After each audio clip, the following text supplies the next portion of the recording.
বন্ধুরা, সবাই কেমন আছো? বন্ধুরা, আজকে তোমাদের আপন মায়ের সাথে রাতে কাজ করার অসাধারণ একটি সত্য ঘটনা বলবো। গল্পটি শেষ পর্যন্ত শুনলে তোমরা বাধ্য হবে হাতের কাজ করতে। না হলে সবাই আমাকে কাজ করে দিয়ে যাবে, আমি বাধা দেব না। যখন আমি কলেজে উঠলাম তখন আসা যাওয়ায় সবচেয়ে সুবিধা হলো মামার বাসা থেকে। যদিও আমি নিজের বাসা থেকেই আসা যাওয়া করছিলাম, তবে তার বেশি দিন হলো না। মামার আর আমার ১১ বছরের বাচক, বাট খুব আদর করেন আমাকে। একটা বিশাল কোম্পানিতে জব করে, প্রচুর মাইনে পায়। কিন্তু চাকরি পাবার পর থেকে তার সাথে আমার খুব কমই দেখা হয়। সে অফিসে যায় আর ফিরে আসে, তা দেখা মোটামুটি কষ্ট। সকালে ৭টার দিকে গাড়ি আসে আর রাতের ২টো-৩টায় ফিরেন। আমার মামার বিয়ে হয়েছে আজ প্রায় ৪ বছর। মামি আমার একটা পাঞ্জাবি বাঙালি মেয়ে। আমার একাদশ শ্রেণীর কথা, তাই তখন মামির বয়স ২৩-২৪ চলছে আর আমার ১৮। নাম তার হারলিনজিন। ওনার নাবা পাঞ্জাবি, মা বাঙালি। মামির একেবারে যে কোনো পাঞ্জাবি কুটির মতো দেখতে, একেবারে দারুণ মেয়ে বলা যায়। মামিকে আমার ভালো লাগে, কারণ তিনি আমার কাছাকাছি বয়সী। আর আমাদের বাসায় আসলে তার আমার সাথে সময় কাটানো চাই। কলেজে ওঠার আগ পর্যন্ত আমার মামার বাসায় আমি তেমন একটা যেতাম না, তাই নিয়ে মাম প্রচুর রাগ করত। কিন্তু কাহিনী মোড় নিতে লাগল কলেজে ওঠার ২ মাসের মধ্যেই। নিজের বাসা থেকে কলেজ আর কলেজ থেকে বাসায় ফিরে আসলে আমার কথা বলারও অবস্থা থাকে না। সমস্যা হলো কিলোমজায়ে রোড, যেটা ধরে আমাকে কলেজে যেতে হয়, তার অবস্থা ভগবানের কৃপায় চাঁদ দেখতে যেমন তেমন। তাই বাধ্যগত হয়ে শনিবার রবিবার ছুটিতে নিজের বাসায় আসি। বাকি ৫ দিন মামা মামির কাছেই থাকি। একমাত্র বোনের একমাত্র ছেলে বলে মামা খুব খুশি, কিন্তু মামির কথা বলতে পারছিলাম না, কারণ তারা একা থাকে দুজন। তাদের জন্য বাসা মানেই ফ্রি স্পেস। আমি গেলে হয়তো তারা সেই কমফোর্ট জোনটা হারিয়ে ফেলবে। আমি ভাবছিলাম তিনি অখুশি হবে, তবে ব্যাপারটা একটু আলাদা। মাম শুধু দেখতেই সুন্দর না, তার মনটা খুব ভালো। সো ২-৩ সপ্তাহের মধ্যেই আমাদের মধ্যে মোটামুটি ফ্রেন্ডের মতো অবস্থা হয়ে উঠল। তার সবচেয়ে বড় কারণ, তাকে সপ্তাহে ৫ দিনই একা থাকতে হয়। বলতে ভুলেই গেছি, মাম তখন ৫ মাসের গর্ভবতী। তাই মামও একা বাসায় আমাকে পেয়ে ভালোই মেতে উঠেছে। আমাদের মধ্যে আরও একটা ক্লোজ সম্পর্ক আসে ননভেজ খাওয়ার কারণে। আমাদের পরিবার শাকাহারী, মানে আমাদের মাংস খাওয়া নিষেধ। কিন্তু কলেজে ওঠার পরেই বুঝতে পারলাম এটা তো মহাভুল। Chicken shawarma, grill, roasted mutton, জালালা কাবাব, মাটন বিরিয়ানি, ইস, ফ্রেন্ডরা যে এমন নেশা লাগানো, এটা নিয়ে কি বলবো। একদিন বন্ধুদের সঙ্গে জমিয়ে মাটন শর্মা খেয়েছিলাম। বাসায় ফিরে আসার পর মামি দরজা খুলে দিল। মামির পেট এখন ফুলে গেছে। মামিকে কেমন আছো জিজ্ঞেস করে জুতো খুলে রেখে নিজের ঘরের দিকে যাব। তখন মামি বলল, এদিকে আসতো দিহান। আমিষ, কিছু বলবা মামি? মামি আমার হাতটা ধরে গন্ধ নিল। আমি বুঝে গেছি এক বিশাল ঝড় আসতে চলেছে। মামিত, কোথায় থেকে আসছো? আমিষ, কেন মামি, কলেজ থেকে ফিরছি। মামিক, আসার পথে ভুল করে কোনো কিছু খেয়েছ? আমিষ, মাথা নাড়ালাম না। ওরে মামি আমার হাতটা আবার নাকের উপর ঘুরিয়ে নিল।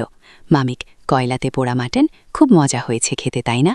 আমিষ, খাইনি তে মামি। মামিক, তাহলে কোনো মেয়েকে খাইয়ে দিয়েছে, গার্লফ্রেন্ড নিশ্চয়। আমিষ, না না মামি, এমন কিছুই না। মামিক, থাক বাবা, আমাকে না বললেও চলবে। তোমার সাথে কথা বলে লাভ নেই। আমি একটু দেখি জিজ্ঞেস করে দিদি কিছু জানে কিনা। আমিস, বলিও না প্লিজ, মামি ভুলে খেয়ে ফেলেছি, আর থাবো না। আম্মু জানলে আমার সাথে কথা বলবে না। মামিস, খুব মজা হয়েছে খেতে। আমিস, না, আমি শুধু অল্প একটু খেয়েছি মামি। আমার কলারে লেগে থাকা ঝোলের দাগ ধরে বলল, তুমি তো শুধু লেবু খেয়েছ, সার দাও, দাগ তুলতে হবে, আমি করে নিচ্ছি। মামিস, খুলে দাও। আমি মামিকে কলেজ ড্রেসটা খুলে দিলাম। মামি মুচকি হাসতে হাসতে ওয়াশিং মেশিনের দিকে চলে গেল। মামি কিছু বলল না আমাকে।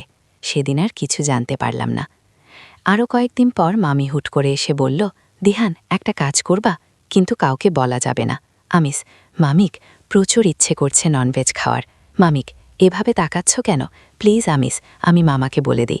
মামিস, প্লিজ, আমি ওদিন বলেছি তুমি খেয়েছ, তোমার ভাই খেতে চেয়েছে, আমি না তো। আমিস, মিথ্যুক একটা। মামিক, সত্যি সত্যি তোমার ভাই বলছে খাবে, প্লিজ, লক্ষ্মী আমার। আমিস, আমার ভাই তোমার পেটেও কথা বলেছে? মামি আমার হাত নিয়ে তার ফুলো পেটের উপর রেখে বলল, তুমি নিজেই শুনে নাও। আমি হেসে উঠলাম। মামিস, প্লিজ প্লিজ প্লিজ, রাজি হয়ে গেলাম। মামা এ বিকেলে তো অফিসেই, জীবনেও আসবে না এ সময়। তাই এক গাথা মাটন শর্মা আর চিকেন নাগেটস নিয়ে এলাম। মাম তো বেজায় খুশি। মামি, কোল্ড ড্রিঙ্কস আনোনি? আমিস, না, ভুলে গেছি। আমি নিয়ে আসতে খানিকটা দেরি হলো। আসার পর দেখি মাম খেয়ে সাবার করে দিয়েছে। মনে মনে আমিও মন খারাপ করে ফেললাম। দূর মাথা, এতগুলো নিজে একা খেয়ে ফেলল, আমাকে দিত একটু, আমিও খেতে পারতাম। আমি কোল্ড ড্রিঙ্কসটা রেখে রুমে এসে পড়তে বসে গেলাম রাগ করে। মামি দেখে একটা দুষ্টু মুখে পিছনে হাত লুকিয়ে আমার সামনে এসে দাঁড়াল। মামিস, রুমে চলে এলো কেন? আমিস, এমনি ভালো লাগছে না। মামিস, ও আচ্ছা, রাগ করছো? আমিস, না মামিস, নাক ফুলছে তোমার। একটা হাসি দিয়ে প্লেট ভর্তি ননভেজ নিয়ে বসল। মামিক, খাবা? আমি, মামিক, বলে দেব দিদিকে। আমিও মামাকে বলে দেব। মামিক, বলবা তুমি এনে দিয়েছ আর তোমার মামা আমার উপর রাগও করবে না। আমি আগে শাকাহারি ছিলাম না। মামি আমাকে দেখিয়ে দেখিয়ে মজা করতে লাগল। এদিকে লোভে আমার মুখ দিয়ে লালা বেরিয়ে গেল। মামি হেসে উঠল। এই নাও, হাঁ করো, বলে আমার মুখের উপর থেকে 2-3 বার ঘুরিয়ে নিয়ে গেল। শেষবার যখন মামি মুখের উপর নাড়াচাড়া করছে, 2 আঙুলে একটা মাটন নিয়ে আমি হুট করে কামড় দিয়ে ধরলাম, আর এই দুষ্টুমিতি মামির আঙুলে কামড় লেগে গেল। মাম গালে মাটনটা ছেড়ে দিয়ে হুঁ করে হাতটা বের করে নিজের মুখে ঢুকিয়ে নিল। আমি তখন এই বিষয়টা খেয়াল করিনি, তবে পরে মনে পড়েছে মাম আমার লালায় ভর্তি আঙুল খাচ্ছে। আমি তাড়াতাড়ি মাটনটা নিয়ে প্লেটে রেখে মামির কাছে এসে গেলাম। হাতটা ধরে সরি বলতে বলতে হাত বুলিয়ে দিতে লাগলাম। কামড় খেয়ে মামির চোখে পানি চলে এলো। টেনে আঙুল বের করে কোনমতে আঙুলগুলোয় হাত বুলিয়ে দিচ্ছি, ফু দিচ্ছি। মাম রাগ করে বসে আছে। মাম আমার হাতটা সরিয়ে দিল। আমি মনে মনে একটু ভয় পেলাম। মাম চোখ মুছে হাতটাতে ফু দিয়ে ওই একই মাটনটা নিয়ে আবার আমার মুখের উপর এনে ধরল। এবার নড়াচড়া করছে না, চুপচাপ হয়ে আমার দিকে মাটনটা ধরে রেখেছে। আমিস, সরি মামি। মাম, হাঁ করো। আমিস, সরি মামি। মামি আমার গালটা ধরে নিজের চোখে চোখে রেখে মুখটাকে পাউটের মতো করে বলল, হাঁ করো, না হলে আমি কামড়ে দেব। আমি নির্ভয় হলাম মামির এই মিষ্টি কথায়। হাঁ করে দিলাম। মামি খাইয়ে দিতে গিয়ে আবার বলল, আবার কামড় দিও না কিন্তু, আমি খুন। মামিস, চোখ বন্ধ করে স্বাদ নাও। আমি চোখ বন্ধ করলাম। মামি আমার গালের মধ্যে মাটনটা রেখে বলল, এবার মুখ বন্ধ করো। আমি বন্ধ করার সময় আমার মুখের মধ্যে মামির আঙুল দুটো 3টে আবার অনুভব করলাম। আমার লালায় ভরা ঠোঁট দুটো মামির আঙুলগুলোই লেগে গেল। ইস, মামির আঙুল দুটো কি নরম। মামিস, সফট মজা আছে। আমি চোখ বুজে করলাম। আমার পর এবার মামি সেই আঙুল দুটো দিয়েই নিজে একটা মাটন মুখে পুরে নিল। মামি শুধু নিজের মুখে মাটনটা রাখেনি, বরং সেই আঙুল দুটো সহ চোখ বন্ধ করে একটা টান মেরে বলল, উফ, কি জিনিস না, খেয়ে লতাপাতা খাচ্ছি। মামির চোখে এক অন্য লেভেলের খুশি। মামি আরেকটা মাটন নিয়ে খেতে যাচ্ছে, তখনই আমার দিকে চোখ গেল। মামি আবার আমাকে আরেকটা মাটন তুলে দিল মুখে। মামিক, দুজন মিলে খাবো কিন্তু সিক্রেটলি। ডিল। আমি হোম। তারপর থেকে শুরু হলো আমাদের লুকোচুরি ননভেজ খাবার মিশন। আর সত্যি বলতে এই ননভেজ খাবার কারণে মামির সাথে অনেক বেশি বন্ধুত্ব তৈরি হলো। মামি আমার জুটা মাংস কেড়ে নিয়েও খেয়ে ফেলে, এতে আমার তেমন একটা সমস্যা নাই। কিন্তু যাই বলো, মামি একটা পাঞ্জাবি কুটি বলে কথা। মামির বাসায় 2 মাস হয়েছে থাকি। মামির সাথে এখন খুব জমে। আমার মা আর আমার মাত্র 3 বছরের পার্থক্য হওয়ায় দুজনের চিন্তাধারাও সেম, তাই খুব মিশুক বলো। মামির প্রেগন্যান্সি এখন 7 মাসের উপরে। একই বাসায় থাকলে লক্ষ্য করা যায় যে মামির মিল্ক জমা শুরু হয়ে গেছে। একদিন হুট করে আমার কাছে এসে বলল, বাবু, একটা কথা বলা খুব দরকার। আমি বল মাম। মামিক, বলছি যে মামির মিল্ক প্রডিউসিং স্টার্ট হয়ে গেছে। 4 দিন মামি একটু লজ্জা পেল, বলতে আবার ঠিক হয়ে গেল। আমি তখন মাথায় এলো, যা তাই বলে দিলাম। ওকে মামি, ডোন্ট ওয়ারি, কালকে কলেজ থেকে বাসায় যাব, তুমি টেনশন নিও না। মামিক, ওলে বাবালে, আমার কিউট লক্ষ্মী একটা, খুব স্মার্ট হচ্ছ। মামির সামনে বুঝি কে যেতে দিচ্ছে তোমাকে? আমি যাব না মামিক, চলে গেলে আমি একা হয়ে যাব। আমিস, তাই বুঝি? মামিস, তাই বলছি, তুমি তো দেখছই মামের মিল্ক প্রডিউসিং শুরু হয়েছে, তাই বারবার কাপড় ভিজে যাচ্ছে। কিন্তু মামির ওড়না পরতে বিরক্ত লাগছে, তাই বলছি ওড়না পরব না। তুমি কমফোর্টেবল তো? না হলে ওড়না পরব। আমি, কেন আনকমফোর্টেবল হব মামিক? শুধু জিজ্ঞেস করলাম আর কি। হলে বলে দিও মামনি, ওড়না পরব ঠিক আছে। আমিস, মামনি না মাম। মামিক, ওহ, বলতে ভুলে গেছি, তুমি আমাকে মামনি থাকবে। তোমার ছোট্ট ভাই যখন আসবে তখন চাইলে আবার মাম থাকবা। আমিস, মামা শুনলে হাসতে হাসবে মরবে। মামিক, মামার সাথে তোমার দেখা হয়, তুমি তো ঘুমিয়ে পড়ো মাম্মিকে একা রেখে। আমিস, তুমি ঘুমাও না মামা? কিন্তু তোমার মামা আসলে কাঁচা ঘুম থেকে উঠতে কষ্ট হয়, তাই মাঝে মাঝে ঘুমায় না, একা একা শুয়ে থাকি। আমিস, তাহলে আমাকে বললি কেন? আমি তোমাকে কোম্পানি দিতাম। কলেজ তো সেই 11টায়। মামিক, আমি কি দরজা বন্ধ করে ঘুমাই, আশা করে থাকি তুমি এসে গল্প করবে? তুমি দেখো না। আমিস, সরি, খেয়াল করিনি। কালকে থেকে না, আজকে থেকে তুমি আমি বসে বসে গল্প করব। মামিস, এখন মামুনি থাকো। আমিস, এই যা, আবার চা পারবো না, লজ্জা লাগে। মামিক, লজ্জার কি আছে? মামি নামটাও তো মামুনি নামের কাছাকাছি। আমিস, ওকে বাবা, পরে বলবো। মামি আমার পিছনে এসে গলা ধরে বলল, একটা আবদার করলাম তাও রাখবা না? আমি মামির এত আদর পাইনি কখনো। আমি যে পাগল হয়ে যাব পিছন থেকে যেভাবে ধরেছে। আমিস, আহা, রাখবো না কখন বললাম? পরে ঢাকব। মামিস, বুঝি তো, আমি তো মাম, তাই সমস্যা হচ্ছে ঢাকতে। এখন যদি গার্লফ্রেন্ড হতাম, তুমি আমাকে মামুনি, আম্মু, বাবুনি, কিউটি সব ঢাকতে। আমিস, তুমিও নাকি যে বলা।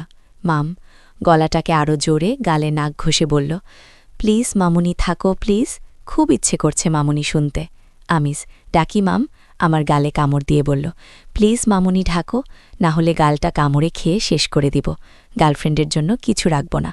আমিস, এখন না মাম। মাম হামি দিয়ে বলল, একটু ডাক দাও মাম্মিকে। দাও না, এমন করছো কেন? আমিস, ওকে মাম্মি। মাম খুশি হয়ে আরও হামি দিল। একটা নয়, দুটো নয়, তিনটে দিল। মাম্মিক, থ্যাংক ইউ মাই বেবি। এরপর থেকে মাম আমার কাছে কামড় দিবে আর বলবে মামুনি থাকতে, আর রাতে দুজন মামা আসা পর্যন্ত একসাথে থাকি, হয়তো আমার রুমে, না হলে মামির রুমে। প্রেগনেন্টের 8 মাসের কাছেই মামির অবস্থা খারাপ হয়ে উঠল। সাইজ বেড়ে গেছে, মামি অসহ্য হয়ে উঠল, কারণ তার বুকটা বারবার ভিজে যাচ্ছে। আবার একদিন গালগল্পের মধ্যে মামি 2বার ড্রেস চেঞ্জ করল, তবুও ভিজে গেল বুকটা। আমিও তার কাছে বসে বসে গল্প করছি। মামিস, অসহ্য লাগছে দিহান, একে তো সারাক্ষণ কাপড় নষ্ট হচ্ছে, তার উপরে আজকাল ব্যথা করছে, মিল্ক জমে জমে। আমিস, কালকে ডাক্তার দেখাতে গেলাম, ও কিছু উপায় দিল না। মামিস, তুমি কি ভিতরে ঢুকো আমার সাথে, একা একা ডাক্তারের থেকে কি পরামর্শ নিব? আমিস, ডাক্তার তোমাকে চেক করে, আমি থাকলে কি ভাববে? মামিস, বুঝেছি, কালকে ওভার সাপ্লাইটা বন্ধ করতে ওষুধ দিতে বললাম, কিন্তু বলল যে এতে সমস্যা হতে পারে, বলল নিজে নিজে বের করতে। কালকে আর আজকে নিজে নিজে করেছি, কিন্তু এখন ওগুলো ধরলেও ব্যথা লাগছে। আমিস, দাঁড়াও, তাহলে একটা বাবু দিব, তাকে খাওয়াতে পারবে। মামিক, মামুনিও তাই ভাবছি, একটা বাবুকে খাওয়াতে হবে। আমিস, কিন্তু নিজের বাবু তোমাকে দেবে কে মামিক? আমার একটা বাবু আছে, সে খাবে। আমিস, কিন্তু ও তো এখনো তোমার পেটে। মামিক, আমি এই বাবুর কথা বলছি, মামির আঙুল আমার দিক করা। আমিস, দূর, পাগল। মামিক, ব্যথা লাগছে আর তুমি হাসছ। আমিস, আমি কিভাবে খাবো? আমি তো ছোট না তোমার থেকে, অল্প একটু ছোট। মামিক, বোকা সাজো তুমি আমার সামনে, মামুনির কষ্ট হচ্ছে, তাও ন্যাকা। আমিস, আহা, আমি বড় না। মামিক, তুমি বড় হলে কি হয়েছে, আদর করি, প্রচুর ভালোবাসি, তাই বললাম, অন্য কাউকে বলেছি আমি? সো সুইট অফ ইউ মামি, কিন্তু মামি তুমি কি বলছো জানো? মামি, প্লিজ লক্ষ্মী আব্বু, আমার মামুনির ব্যথা করছে, তুমি তো দেখতেই পাচ্ছ। আমিস, কিন্তু মামিক, তোমাকে কিন্তু বিন্তু খুঁজতে হবে না, মাম্মিকে সবসময় তুমি হেল্প করো, এবারও করবা, এত লজ্জা পাচ্ছ কেন? আমিস, মামি, আমি, মামিক, জানি না, তুমি আমার লক্ষ্মী আব্বু, তুমি ছাড়া আর কাউকে আমি দেখতেও দিব না, আবার খাওয়াবো তাকে। আমিস, তুমি 3 বছর বয়সে থাকতেই আমাকে জন্ম দিয়েছ, আব্বু ডাকছ? মামিস, আহা, আদর বোঝো না, আদর করে ডাকি, খাওয়াবো তাই আব্বু ডাকলাম। একটা কথা জানো, খুব মিষ্টি কিন্তু মামুনির মিল্ক। আমিস, দূর, আমাকে বাথরুমে যেতে হবে। মাম হেসে উঠল, বলল, ওটা ওটার জায়গায় পড়ে থাক, মামুনি কিছু মনে করবা না। আমিস, তোমার খারাপ লাগছে না মামিক? প্রতিদিন সকালে তুমি তো ঘুমে থাকো, কিন্তু তোমার জিনিসটা দাঁড়িয়ে থাকে, আমি তো রোজ মালিশ দিয়ে ঢেকে দিই, এ আর নতুন কি? এখন তুমিই বলো, তুমি মামুনিকে কষ্ট করতে দিবা নাকি হেল্প করবা? আমিস, তুমি মামাকে বা আম্মু বলবা নাকি? মামিফ, আমাদের মধ্যে মামা আম্মুকে আনছো বুদ্ধু? আমি রাজি হয়ে গেলাম, মামুনি আমাকে সাথে সাথে বিছানায় নিয়ে গেল। মামিক, চোখ বন্ধ করা। আমি চোখ বন্ধ করে আবার অনুমতি পেয়ে চোখ খুললাম। ঝুলে গেছে ভরে। আমি, মামুনি, এগুলো এমন দেখতে কেন? মামি, অসুন্দর দেখতে তাই না? আমিস, না না, তা আমি কখন বললাম? বলছিলাম যে মামিস, গর্ভবতীদের এমন হয়ে যায়, পরে আগের মতো সুন্দর হয়ে যাবে। তাছাড়া ভরা, তাই এমন লাগছে। মামির কাছে ছবি আছে, পরে দেখাবো, তোমার খুব পছন্দ হবে। আমি, সরি মামুনি। মামিস, ইটস ওকে, একটু খেয়ে নাও। এবার না খেলে কিন্তু গড়িয়ে পড়বে। পরে মাম্মির সময় দেব, তখন দেখো মন ভরে। আমি এগিয়ে গেলাম। মাম আমার মুখের উপর তুলে দিল। আমি কয়েকটা টান দিয়ে 2 ঢোকের মতো গিললাম। মামিক, কেমন খেতে? আমিস, খুব মজা মামুনি। মাম আমার মুখ থেকে বের করে নিল আর বলল, তুমি তো খাবা না বলেছ, থাক, খেতে হবে না। আমি সেটা ধরে মুখে নিয়ে একটানে কতগুলো খেয়ে বললাম, জানো, না খেতে সময়বাবুদের জ্বালাতে নেই, আমি কিন্তু কাঁদব। মাম হেসে উঠল, ওকে ছোট্ট বাবু, খাও, খুব খাও। আমি আস্তে আস্তে খেতে লাগলাম, আর মাম আমাকে বাহুতে মাথা রাখতে দিল। অন্য হাতে মাথায় হাত বুলিয়ে দিতে দিতে খাওয়াতে লাগল। 4-5 মিনিটে মামির একটা খালি করে দিলাম। মামিক, ভালো ছেলে, এবার ওটাও খালি করে দাও। আমি অন্য পাশে এসে ওটাও খেতে লাগলাম। কি জানি, ইচ্ছে করে একটা হালকা পাতলা কামড় বসিয়ে মামির চোখের দিকে তাকালাম। মাম চোখ ছোট ছোট করে মুখটাকে একটু কেমন জানি করে তাকিয়ে আছে। প্রায় 2 সেকেন্ড পর আমাকে ধীরে বলে উঠল, আও। আরও 2 সেকেন্ড পর, দুষ্টু বাবু। আমি সব খেয়ে শেষ করলাম। মামিক, উফ, ছোট্টদের থেকেও দুষ্টু তুমি। তবে হালকা লাগছে বুকটা, একদম খালি করে দিলে লক্ষ্মীটি আমার। মামিক, এবার কি করবা? করা।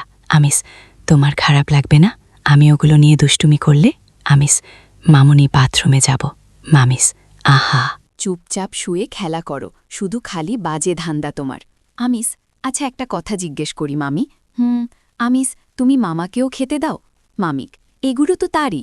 আমিস, তখন কি করবা যখন আমি কলেজে যাব বা বাসায় যাব? মামিক, তখন নিজে খাবো, কি আর করা। আমিস, তুমি খেতে পারো? মাম খেয়ে আমাকে দেখালো। আমি হেসে উঠলাম। আমি এখন গিয়ে বুঝতে পারলাম মামনি চাইলে নিজেই খেতে পারে, কিন্তু তাও আমাকেই খাওয়াচ্ছে। মামের সিজারের মাধ্যমে বেবি হলো, দুজনেই খুব সুস্থ। মামা মামোর নাম রাখল রিহান, আমি দিহান, আর ও রিহান। 1 মাসের মতো আমি নিজের বাসায় ফিরে আসি। তখন মামির বৌদি আর মা মামের সাথে থাকবেন। আমাকে ফোন করে ফিরে আসতে বলল তাড়াতাড়ি। 8 দিন পর বৌদি আর মা চলে গেল। আমি বসে বসে আড্ডা দিচ্ছি।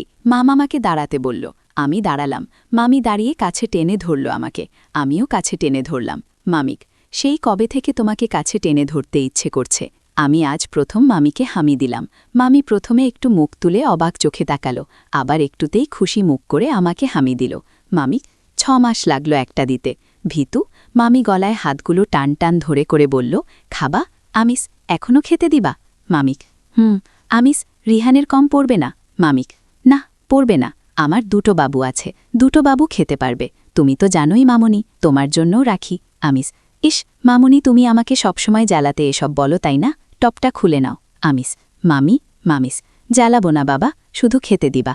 আমিস, কি খেতে দিবা? মামিস, ইস কি ফাজিল, বুঝি না মামুনি কি খেতে চাও? আমিস, কি খেতে চাই? আমিস, এগুলো এত কিউট কেন? মামিস, কিউট জিনিস কিউট হবে না তো কি হবে? মামি হেসে উঠে খেতে দিয়ে বলল, মজা করছো, চলবে? আমিস, চলবে মামিস। আজে বাজে চিন্তা করলে কান কেটে দিব দুষ্টু ছেলে আমার। উফ, বাথরুম থেকে আসি মামি। আমার চোখে বড় বড় চোখ করে বলল, মামুনিকে কল্পনা করে হাতের কাজ করবা। কি যে বল মামুনি, না। মামিস, তাহলে মামুনির কাছে থাকলে শুধু বাথরুমে যেতে চাও কেন? এরকম করলে জীবনেও আদর করব না, শুধু শুধু কতগুলো বাবুকে টয়লেটে ফ্লাশ করে দিবা। আমি হেসে উঠলাম। মামিস, ইস কি ফাজি ছেলেরে বাবা, সব বুঝে ফেলে। মামি, কলেজ কেমন চলে? ভালোই মামি। গার্লফ্রেন্ড খেতে দেয়? গার্লফ্রেন্ড নাই মামি। এত ভারী সমস্যা, গার্লফ্রেন্ড বানাও। মামুনি কি সব দেব নাকি? কিছু কিছু জিনিস গার্লফ্রেন্ড দিবে। আমি ঠিকই বুঝতে পেরেছি মামি কিসের কথা বলছে।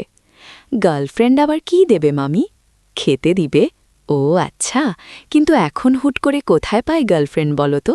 চেষ্টা করো, দেখ। ঠিক আছে, কিন্তু হাতের কাছে তুমি আছো, তুমি হয়ে যাও গার্লফ্রেন্ড। মামি এটাই শুনতে চায়, আমি জানি।